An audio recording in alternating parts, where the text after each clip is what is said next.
Sa mga katik vloggers, mga subscribers, bago at luma, mga supporters, mga dumaan, dumalaw at bumisita sa channel, lahat ng mga viewers, secret viewers at silent viewers, magandang araw. So balik ulit tayo sa speaker, I-share ko lang sa inyo kung totoo ba yung sinasabi ng iba na mas malakas daw yung driver, na mas mataas yung wattage, tapos mas malaki ang magnet. Yan, so sa ngayon, hindi na yun yung hindi mo isama yung dapat laki ng magnet dahil marami nang gumagamit ng neodymium magnet ngayon na maliliit lang pero malakas yung kanyang magnetic field. So, saan ba talaga nakukuha yung tinatawag na lakas ng SPL, yung sound pressure level? Ang nakukuha yan depende sa design ng driver, Kung halimbawa nasa low sensitivity side siya, syempre, yung kanyang SPL ay mababa lang.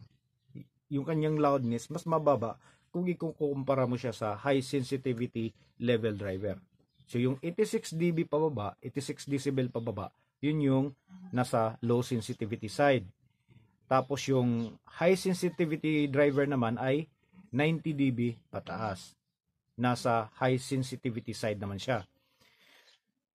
So, malalaman mo yan kapag meron kang magkakaparehong unit, magkakapareho ng type ng driver, tapos pareho ng wattage, pero yung isa nasa low, nasa high naman yung kabila, maikukumpara mo yan kung ano ba talaga yung mga pagkakaiba nila. So simple lang, pag magtitest ka ng ganun, mag-apply ka ng sound na mahina lang, yung tamang-tama lang na makakapag-drive sa speaker o na marinig mo.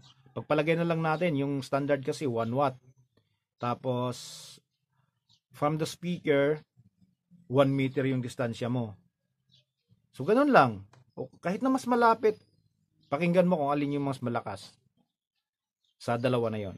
So, hindi po totoo na dahil mas mataas yung wattage, mas malaking yung magnet, mas malakas siya tumunog. Hindi po totoo yan. Yung wattage kasi ng driver ay yun yung yung lang yan, handling capacity ng driver. Kung pagpalagay natin 200 watts ito, kaya niya mag-handle ng amplifier power na 200 watts. Ganun lang yun. Hindi yung sinasabi na loudness. Hindi po dyan nakukuha. So ito, pakinggan natin, So dito, hindi dapat natin ikukumpara to. Dahil woofer, ito naman ay tawag natin dito full range speaker, full range driver. So ang full range driver ay kompleto, bass, mid, tsaka high. Yung woofer kompleto din, pero mas priority niya maglabas ng low frequency signal o yung bass. So dito kompleto siya. So ngayon, ayan, nilagyan natin ng capacitor. Nagparallel tayo para i-drop natin yung middle tsaka high frequency sound, para hindi gaanong madidihado to.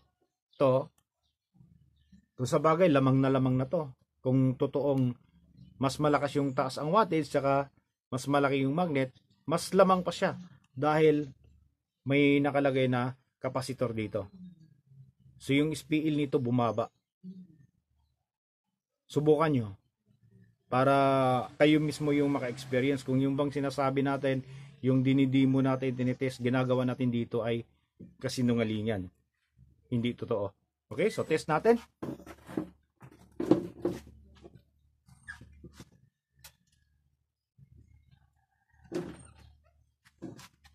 So, ito pa pala sa mga dati, yung mga lumang amplifier. Yung mga lumang amplifier dati, lang siya, ang pinakamataas, yung mga tube siguro 25 watts. Pagpalagay na lang natin 50 watts, okay? Tapos yung madalas 5 watts lang noong unang panahon, dahil nga kapag mataas yung wattage dati, napakamahal. Pangkaraniwan na power ng mga amplifier dati, 5 watts, 10 watts, ganun. Pero bakit gumagamit sila ng 12 inches, 10 inches driver? Paano nila maipapahataw yun? Sa ganun. Tapos kung titingnan mo, hindi ganong katulad ngayon na ang lalaki ng magnet. Yung magnet dati, halos ganito lang din. O mas malaki dito ng konti. Pero, D12 siya. Tapos digits naman yung iba. Pero kapag tumunog, normal. Nagda-drive nun, 5 watts amplifier lang. Yun yung dahilan kung bakit napapatakbo ng normal yung driver sa mababang power amplifier lang. Dahil sa design ng driver, yung kanyang sensitivity level. Okay, so ito na. Test natin. Ayan, tumunog na, no? Pakinggan nyo. So, switch natin dito. Kabila.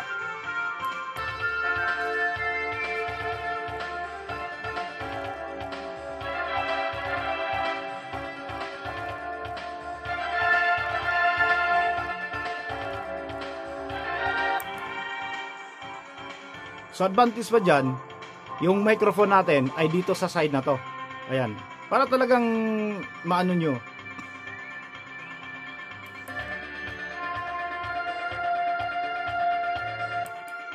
Ayan o. Okay? So kayo na mismo nakakarinig, ano?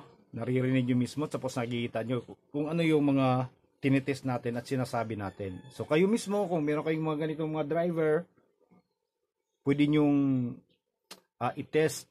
Tapos kayo mismo yung mag-discover sa sarili nyo kung, yun nga, tama ba yung sinasabi natin o hindi. So ngayon, tanggalin natin yung kapasitor na nakalagay, no? Ayan. Para marinig nyo naman kung ano yung epekto kapag walang kapasitor na nakalagay sa driver natin. Walang nakaparallel. Ayan na. Tanggal na yan. So, turn on natin. So, galing dito, lipat natin.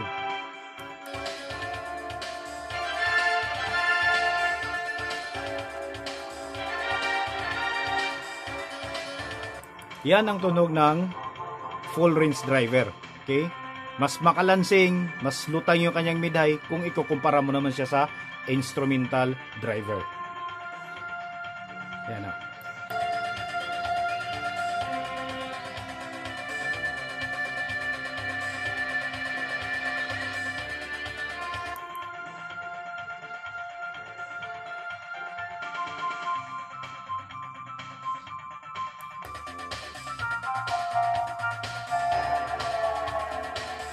Okay?